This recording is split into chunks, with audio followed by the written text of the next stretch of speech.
former President Donald Trump, according to thehill.com, declining to take a position on a potential federal abortion ban. Now, what the president said was that he believes this is a state issue. Most of us agree with that. Was this the right thing to do? Now, the president, since his announcement yesterday that he believes states should be talking about abortion and any restrictions on abortions, he's gotten pushback from the right, the left, the center, all around. Everybody has their opinion on what should be done about abortion. TheHill.com wrote, Trump's lack of an explicit endorsement drew criticism from some on the right, including a prominent anti-abortion group, while Democrats said his position is unchanged and accused him of dodging the question. The video message shared early Monday morning on Truth Social, The Hill writes, was Trump's attempt to clarify his views on abortion after months of wavering. The Hill goes on to say Trump has been flirting with endorsing a 15 or 16-year ban and has said for months that if elected, he would negotiate something that would make both sides happy. After the announcement, many people had their ideas on what Trump should do.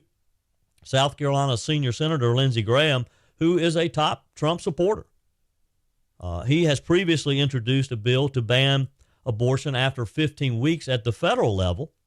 Senator Graham said he disagrees with the former president and that he would continue to advocate for a federal limit on abortions after 15 weeks. In a statement, Senator Graham said, I respectfully disagree with President Trump's statement that abortion is a states' right issue. Trump hit back at Graham almost immediately yesterday, saying the senator was doing a, quote, a great disservice to the Republican Party and to our country. Trump continued, many good Republicans lost elections because of this issue, and people like Lindsey Graham that are unrelenting are handing Democrats their dream of the House, Senate, and perhaps even the presidency.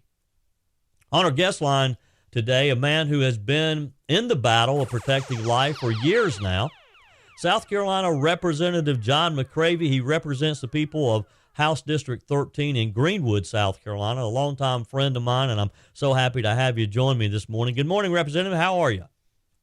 Good morning, Joey. I'm great. It's good to hear from you. It's so good to be with you again. It's kind of like you joined me many times when I was doing the morning answer on 94.5 The Answer in upstate South Carolina. It's like getting the old band back together. So appreciate you joining me this morning. Representative McCravy, you have been in the fight for years now. You led the effort in South Carolina to pass the fetal heartbeat bill. You had to do it a couple of times. The first bill, you had some legal issues. You guys came back, and again, you led the effort to get it passed again. Before we get into this, first, just give our listeners a quick overview of what South Carolina's bill does. Well, Joey, our bill, which I hope is not our final bill, right now bans abortion when a heartbeat is detected. So we have what's known as the heartbeat bill in effect in South Carolina. And most people say that's about 6 weeks when a heartbeat is detected. So we do protect babies up to that point. Certainly, we have the Human Life Protection Act, which takes that protection back to conception. That bill has been passed by the House of Representatives. The Senate, of course, has not taken that up. We discovered that we have 6 senators in South Carolina who are Republicans, but they're not pro-life. So this is something that I believe the elections will deal with, but we are fighting in the states. And I'll say this, President Trump, if he's giving a status statement of where we are today in the pro-life movement, I think he's absolutely correct. The battle is in the states. We've seen that, this federal ban, while it may be something that Senator Graham wants and other pro-life people want, the chances of it getting through Congress right now are almost nothing. So we've got to change hearts and minds. But the battle is in the states. President Trump is correct, and I'll say this: there's never been a more pro-life president of the United States than Donald Trump. He is the reason Roe versus Wade was overturned by appointing great justices who actually look at the Constitution when they're interpreting the Constitution, and they're not activists. Also, he's the first president to attend the pro-life march in Washington, D.C.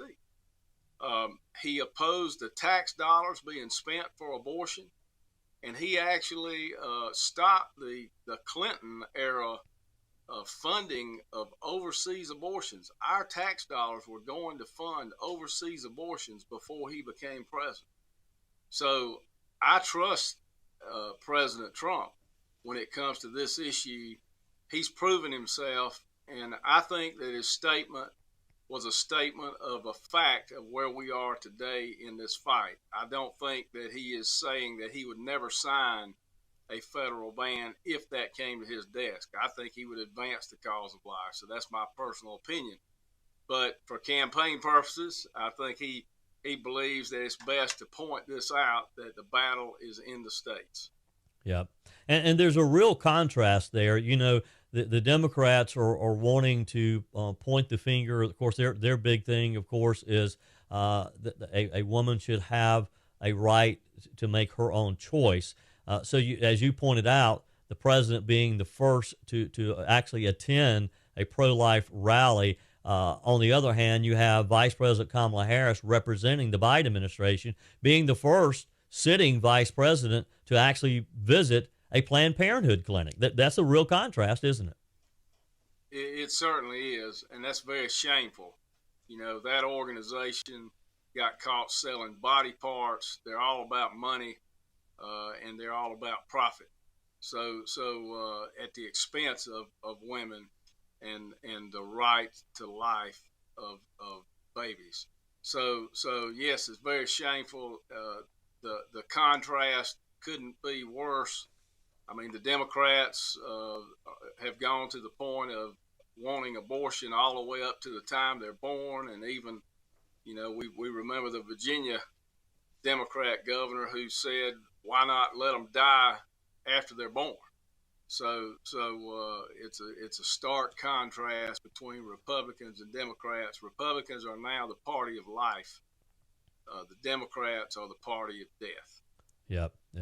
On our guest line today, South Carolina Representative John McCravy, who has been in the fight in my home state of South Carolina for many years now in the fight for life, and was one of our state representatives who was instrumental in getting the fetal heartbeat bill passed, not once, but twice. Talk with us a minute about some of the hurdles that you had to overcome when you first passed the first version of the fetal heartbeat bill. It was challenged. The courts sent it back to you guys. You had to redo it. Talk with us about some of those details and what the courts objected to.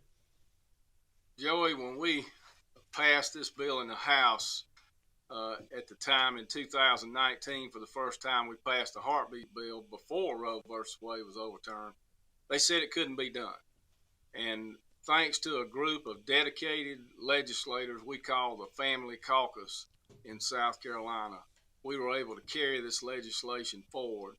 And with the help of the Republican leadership in the House, we got the bill passed. Later, the bill was declared to be unconstitutional. We had a swing vote from a conservative justice, and he swung the wrong way. Later, we replaced a justice on the Supreme Court with a pro-life justice, and we have moved forward since. That bill has now been declared. We rewrote it. The bill has now been declared to be constitutional in our state, and so that's what's in effect now. We also passed the Human Life Protection Act that will protect life back to conception, and that has gone to the Senate, and we're hoping that the Senate will see fit to pass this law, if not this term, the next year after the election. Yeah. So we've been fighting, and that's a summary of many years of work. Many people, the National Right to Life people helped us. the South Carolina Citizens for Life helped us. Janet Porter with the heartbeat bill helped us, and so we've had support from all over the nation in this effort from the beginning. So Jay Sekulow even helped us draft the initial bill. Yeah. Actually Walter Weber, a man who works with a good constitutional attorney who works with Jay Sekulow. So this was an effort of many people, not just John McCravy. And I want to make that clear, but as moderator of the Family Caucus, I'm very proud of what our legislators have done in this state and look forward to continuing success on the life front. Yeah.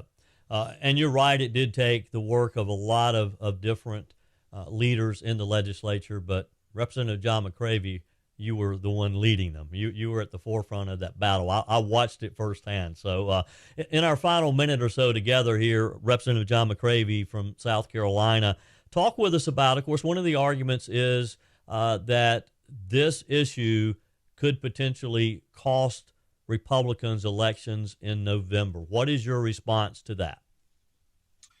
Well, I think that's a false narrative myself.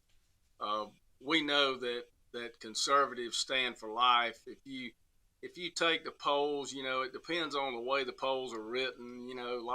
If you ask the question, should there be no restrictions on abortion, you're going to get an overwhelming majority of people who say certainly there should be restrictions on abortion.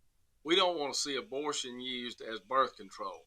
I think everybody agrees with that. Even a non-Christian would agree that abortion should not be used as birth control. So I think that we have it's an old term.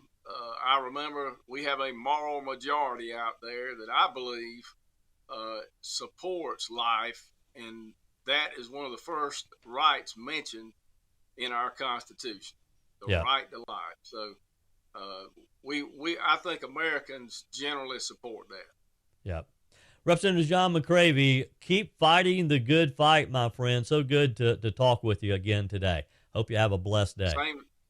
Same to you, Joey. Thank you for what you do. We appreciate you getting out the word and the real news out there, along with Mike Gallagher and your crew. So thank you so much.